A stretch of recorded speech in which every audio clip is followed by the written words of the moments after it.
जी हाँ दोस्तों, आज के इस वीडियो में हम बात करने वाले हैं कि महिलाओं को 1,000 रुपए का मतलब 12 महीने में आपको 12,000 रुपए का बेनिफिट यहाँ पे दिया जाएगा। वह बेनिफिट कैसे मिलेगा इसी के बारे में बात करेंगे। जी हाँ, गवर्नमेंट की तरफ से महिलाओं के लिए एक और धमाकेदार स्कीम को लॉन्च कर दिया गया है, जिसमें कि महिलाओं को आर्थिक रूप से स्वावलंबी बनाने के लिए गवर्नमेंट ने इस स्कीम को लॉन्च किया है, जिसके बारे में आज के इस वीडियो में मैं आप लोगों को डिटेल में बताने वाला हूं। तो दोस्तों, इस स्कीम के अंतर्गत महिलाओं को हर महीने 1,000 रुपए यानी कि 12 महीने में आपको 12,000 रुपए का बेनिफिट यहाँ पे दिया जाएगा।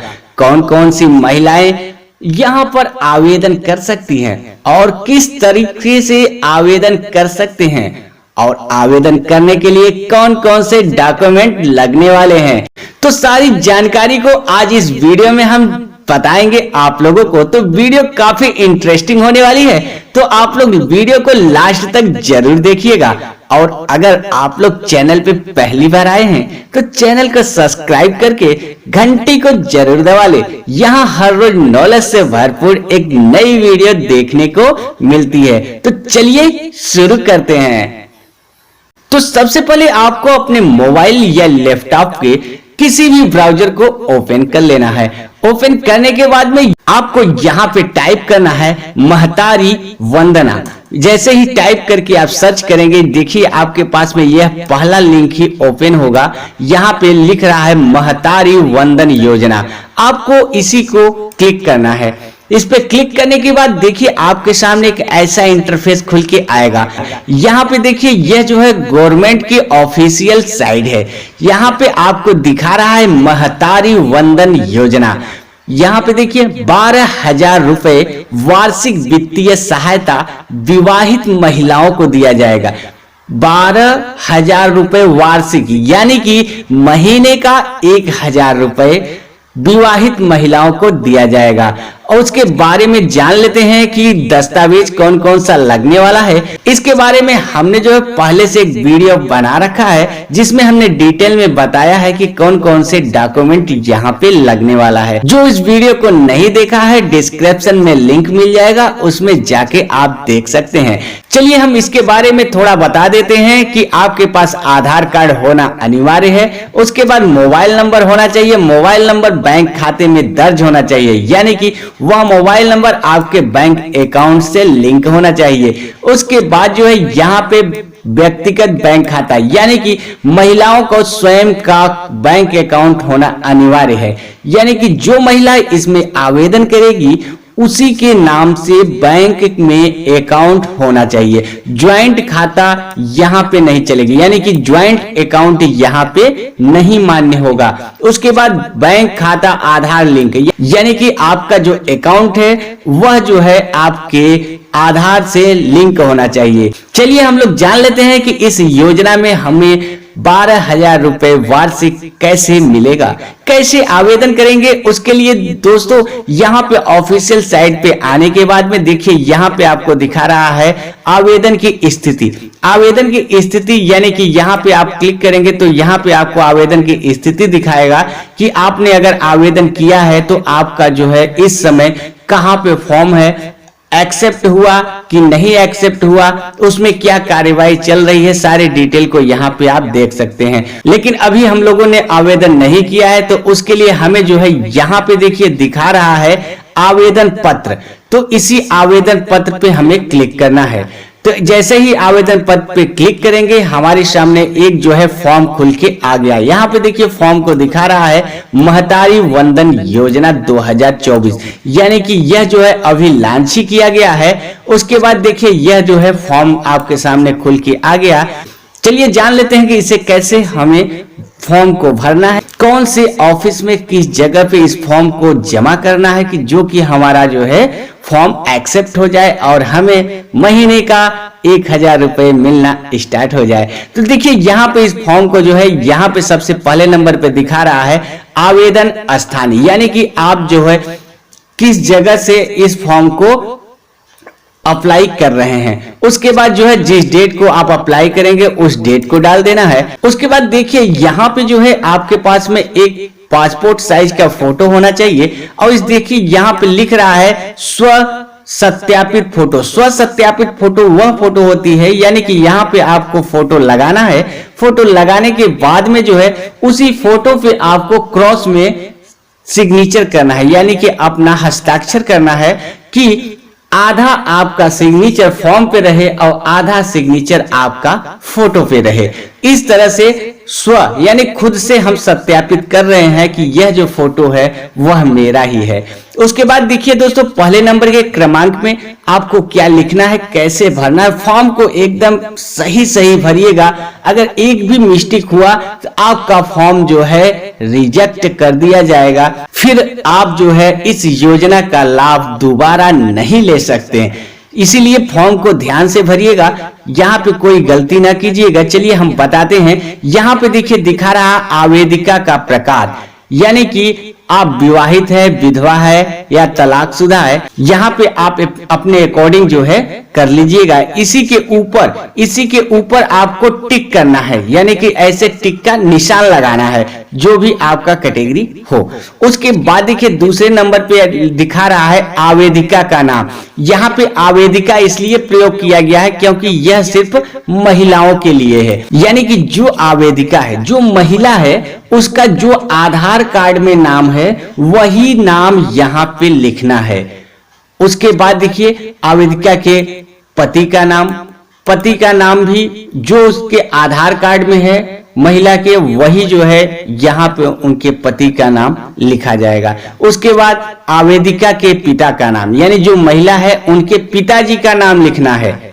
उसके बाद आवेदिका का जन्म तिथि, यानी कि यहाँ पे जो महिला आवेदन कर रही है उनका जो है डेट ऑफ बर्थ यहाँ पे लिखना है। उसके बाद जन्म तिथि के सत्यापन हेतु संलग्न दस्तावेज का विवरण, यानी कि अब यहाँ पे जो पूछ रहा है उसका है मतलब जो डेट ऑफ बर्थ है, यानी जन्म तिथि को आप यहाँ ऊपर अभी लिखे हैं, उस जन्म तिथि का कोई एक प्रमाण पत्र आपको देना होगा जो कि गवर्नमेंट से ऑथोराइज्ड हो, यानी कि उस पे वह डेट ऑफ बर्थ अंकित किया गया हो, लिखा हो। जैसे आपके पास जन्म प्रमाण पत्र, अगर आपके पास जन्म प्रमाण पत्र नहीं है तो आपका पैन कार्ड मान्य होगा। मतदाता पहचान पत्र, यानी कि जिसे वोटर आईडी बोलते हैं, वोटर आईडी भी मान्य होगा। 10वीं की अंक सूची, यानी कि 10वीं की मार्कशीट भी आपका इसमें मान्य होगा। ड्राइवरी लाइसेंस, कोई भी जो है आपके पास इसमें से एक है उसको जो है उसका फोटोकॉपी करा के आप इस फॉर्म के साथ लगाएंगे। कि कौन कौन से डॉक्यूमेंट लगाना है, कैसे सेट करना है, सारी डिटेल को हम बताएंगे। आप वीडियो में लास्ट तक जरूर बने रहिए। उसके बाद देखिए यहाँ दिखा रहा आवेदिका की जाति, यानी कि यहाँ पे आपको जाति लिखना है। उसके बाद यहाँ पे आवेदिका का वर्ग लिखना है। 8वें नंबर पे बात करते हैं आवेदिका की विशिष्ट पिछड़ी जनजाति श्रेणी के लिए।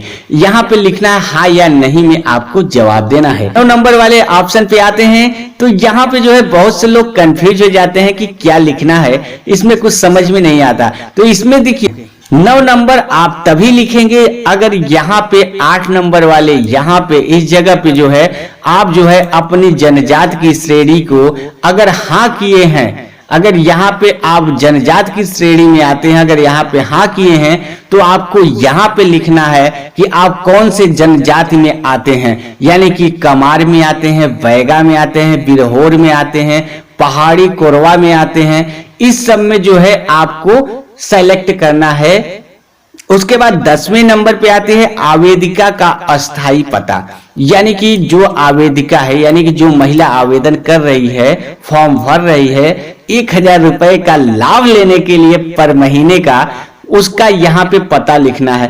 पता जो आपके आधार कार्ड पे हो वही पता आप इसमें लिखिएगा। मैं बार बार आधार कार्ड का नाम इसलिए ले रहा हूं क्योंकि आधार कार्ड से ही आपकी डॉक्यूमेंट की सारी यहाँ पे चेकलिस्ट होगी। अगर कोई भी आधार कार्ड से मिसमैच हुआ तो जो है आपका फॉर्म रिजेक्ट हो जाएगा। सिर्फ और सिर्फ क्या नहीं मैच होगा, यहाँ पे जन्म तिथि के लिए आपको आधार कार्ड में जो जन्म तिथि अंकित है वह जो है जन्म तिथि के लिए अलग से दूसरा प्रमाण चाहिए। यहाँ पे आपको अपने आधार कार्ड के अकॉर्डिंग पे अपना एड्रेस को फिलअप कर लेना है। उसके बाद देखिए यहाँ पे आती है मेन मुद्दा। यहाँ पे आपको आंगनवाड़ी केंद्र का नाम लिखना है। उसके बाद यहाँ पे आंगनवाड़ी केंद्र का कोड लिखना है। अगर आपको आंगनवाड़ी केंद्र का कोड नहीं मालूम है तो जहां भी आपके गांव में आंगनवाड़ी है आप वहां पे जाकर उनसे कहेंगे कि हमें अपना आंगनवाड़ी केंद्र का कोड नंबर दे दीजिए, तो वह जो है अब आपको वह आंगनवाड़ी केंद्र का कोड नंबर प्रोवाइड करा देंगे। उसके बाद वही कोड इसमें सही सही भर लेना है। 11 नंबर पे है यहाँ पे आवेदिका का आधार कार्ड क्रमांक, यानी कि आपको यहाँ पे जो महिला आवेदन कर रही है उसका आधार कार्ड नंबर यहाँ पे फिलअप करना है। उसके बाद यहाँ पे जो आवेदिका है उसके पति का जो आधार कार्ड है उसका नंबर लिखना है। उसके बाद यहाँ पे आप कॉन्टेक्ट नंबर लिखना है। तो यहाँ पे फिर दूसरा कोई और अदर नंबर आपको अपने घर का ही दे देना है। उसके बाद 13 नंबर पे देखते हैं, यहाँ पे आपको अपना जो है पैन कार्ड का नंबर देना है। यहाँ पे आपको पैन कार्ड का नंबर लिखना है। यहाँ पे आपको राशन कार्ड का नंबर लिखना है और यहाँ पे मुखिया का नाम लिखना है। अगर आपके पास राशन कार्ड है तो आप लिख दीजिए, अगर आपके पास राशन कार्ड नहीं है तो इसे खाली छोड़ सकते हैं, क्योंकि यह वैकल्पिक दस्तावेज के रूप में मांगा गया है। आवेदिका के पति का पैन कार्ड का क्रमांक नंबर, यानी कि यहाँ पे आवेदिका के जो पति हैं उनका जो है पैन कार्ड, यहाँ पे उनका पैन कार्ड नंबर यहाँ पे लगेगा। उसके बाद यहाँ पे कुछ निर्देश दिया गया है। यहाँ पे जो है यहाँ पे आपको यस या नो कर देना है, आप डिटेल में पढ़ लीजिएगा। उसके बाद फिर से 17 नंबर पे देखते हैं, क्या पेंशन यहाँ पे दिखा रहा है, क्या आवेदिका ऐसी पेंशन भोगी है जो मासिक पेंशन प्राप्त करती है। यानी कि इसमें पूछ रहा है क्या जो महिला आवेदन कर रही है वह पहले से किसी भी पेंशन को प्राप्त करती है, यानी कोई भी पेंशन पहले से पाती है। तो हाँ या नहीं में आपको जवाब देना है। यदि आप हाँ में जवाब देंगे तो उसका आपको डिटेल भी लिखना पड़ेगा और किस योजना के अंतर्गत आप पेंशन पाती है उसका भी आपको सारी डिटेल को लिखना पड़ेगा। उसके बाद देखिए यहाँ पे दिखा रहा है, क्या आवेदिका के परिवार का कोई भी सदस्य वर्तमान या भूतपूर्व सांसद, विधायक, भारत सरकार या राज्य सरकार के बोर्ड, निगम, मंडल के अध्यक्ष में उपाध्यक्ष है। उसके बाद 19 नंबर पे आती है, क्या आवेदिका स्वयं अथवा उसका परिवार आयकर करदाता है, यानी कि क्या आप इनकम टैक्स से पे करते हैं। तो उसके लिए भी आपको यस या नो में जवाब देना है। उसके बाद 20 नंबर पे यहाँ पे आती है बैंक खाता क्रमांक। अब यहाँ पे जो है बैंक का अकाउंट नंबर आपको फिलअप करना है। आप बैंक का अकाउंट नंबर एकदम सही सही भरिएगा, क्योंकि इसी अकाउंट में आपका पैसा आने वाला है। यहाँ पे आपको बैंक का अकाउंट नंबर लिखना है। उसके बाद यहाँ पे आपको बैंक का नाम लिखना है। यहाँ पे आपको बैंक का IFSC कोड लिखना है। उसके बाद देखिए यहाँ पे जो है आपको दिखा रहा है, आवेदन पत्र के साथ निम्नलिखित दस्तावेज संलग्न किए जाए। यानी कि यहाँ पे जो है कौन कौन से दस्तावेज आप इस फॉर्म को जब भर लेंगे तो भरने के बाद में इसके साथ में कौन कौन सा कागज यानी कि डॉक्यूमेंट का फोटोकॉपी जीरोक्स लगाना है, उसको सारे डिटेल को यहाँ पे देख लेना है। यानी कि जन्म के लिए मैंने बताया था कि जन्म तिथि के सत्यापन हेतु कोई भी एक प्रमाण जो लगाइएगा उसका जो है आपको फोटोकॉपी लगाना है। तो यहाँ पे आपको टिक कर देना है। उसके बाद फिर जो है निवास संबंधी, यानी कि आपका निवास प्रमाण पत्र लगेगा। निवास प्रमाण पत्र का आप फोटोकॉपी लगाइए। उसके बाद यहाँ पे टिक करिए। राशन कार्ड का लगाइए, यहाँ पे टिक कीजिए। आधार कार्ड का आवेदिका यानी जो महिला है उसका भी आधार कार्ड का लगेगा, यहाँ टिक कीजिए। विवाहित होने की पुष्टि हेतु प्रमाण पत्र यानी कि जो है मैरिज सर्टिफिकेट होती है उसको लगाना है और टिक करना है यहाँ पे। उसके बाद जो है विधवा होने की स्थिति में मृत्यु प्रमाण पत्र लगाना होगा पति का। उसके बाद आवेदिका के पति का पैन कार्ड यानी कि जो महिला आवेदन कर रही है उसके पति का पैन कार्ड का भी फोटोकॉपी यहाँ पे लगेगा। उसके बाद आवेदिका के पति का आधार कार्ड यानी कि जो महिला आवेदन कर रही है उसके पति का भी आधार कार्ड यहाँ पे लगेगी। उसके बाद यहाँ पे बैंक पासबुक की छाया प्रति यानी कि बैंक पासबुक की भी फोटोकॉपी आपको लगा देनी है। उसके बाद यहाँ पे आपको पता लिखना है, यहाँ पे दिनांक लिखना है यानी कि डेट लिखना है, किस डेट को आपने फॉर्म को सबमिट किया है यानी फॉर्म को भरा है। यहाँ पे आवेदिका का हस्ताक्षर होना है। इस तरीके से आपका जो है फॉर्म भर के रेडी हो गया है। अब इसके साथ एक जो है और प्रमाण पत्र लगेगा। वह कौन सा प्रमाण पत्र है उसके बारे में भी जान लेते हैं, फिर बताते हैं कौन सी जगह पे इसे जमा करना है कि आपका जो है जल्द से जल्द वेरीफाई हो जाए और आपके अकाउंट में पैसे मिलना स्टार्ट हो जाए। उसके बाद आपको फिर से उसी साइट पे वापस आ जाना है। यहाँ पे दिखा रहा है शपथ पत्र, तो आपको इस शपथ पत्र पे क्लिक करना है। शपथ पत्र पे जैसे ही आप क्लिक करेंगे आपके सामने जो एक पीडीएफ खुल के आएगी, यह जो है स्व घोषणा पत्र है। इस घोषणा पत्र को भी आपको प्रिंट कर लेना है। उसके बाद यहाँ पे देखिए कैसे भरना है। यहाँ पे लिखा है मैं, इसके आगे आपको अपना नाम लिखना है जो आवेदिका है। उसके बाद यहाँ पे पति रहेगा ही। उसके बाद यहाँ पे पति का नाम लिखना है। उसके बाद यहाँ पे आपको अपना एड्रेस लिखना है यानी कि अपना पता लिखना है। उसके बाद फिर से अगर आपका पता चेंज है तो आप जो है अपने पता को अलग लिख सकते हैं। अगर आपका एड्रेस वही है तो फिर से आप जो है उसी एड्रेस को लिख दीजिए। उसके बाद आपको अपने पति का जो है यहाँ पे व्यवसाय यानी कि वह क्या काम करते हैं उसको लिखना है। उसके बाद यहाँ पे आय प्रमाण पत्र में जो अंकित है वहां पे इसे लिखना है। यहाँ पे आवेदिका का हस्ताक्षर होगा। उसके बाद जो है यहाँ गवाह के रूप में किसी एक का नाम लिखना है, उनका पूरा पता लिखना है। फिर आवेदिका का हस्ताक्षर यहाँ से दोबारा से होगा, नाम होगा, फिर से पूरा पता है। इसको भरने के बाद में आपको जो है फिर से आपके साथ में जो भी यहाँ पे डॉक्यूमेंट पूछा गया है इन सारे का जो है फोटोकॉपी आपको लगाना है। लगाने के बाद में शपथ पत्र को लगा के आपको अपने आंगनवाड़ी केंद्र यानी कि आपके यहाँ जो आपका आंगनवाड़ी केंद्र है उसी आंगनवाड़ी केंद्र में ले जाके जमा कर देना है। और वहां से आपको एक रसीद मिलेगी। जब आप आंगनवाड़ी केंद्र में जमा करेंगे तो वहां से आपको एक रिसीविंग प्राप्त होगा।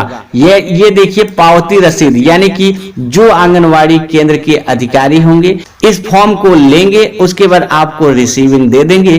तो रिसीविंग को आपको ध्यान से रखना है। उसके बाद जो है आपको इसी साइट पे आकर आवेदन की स्थिति को चेक कर लेना है। कैसे आवेदन की स्थिति को चेक करेंगे?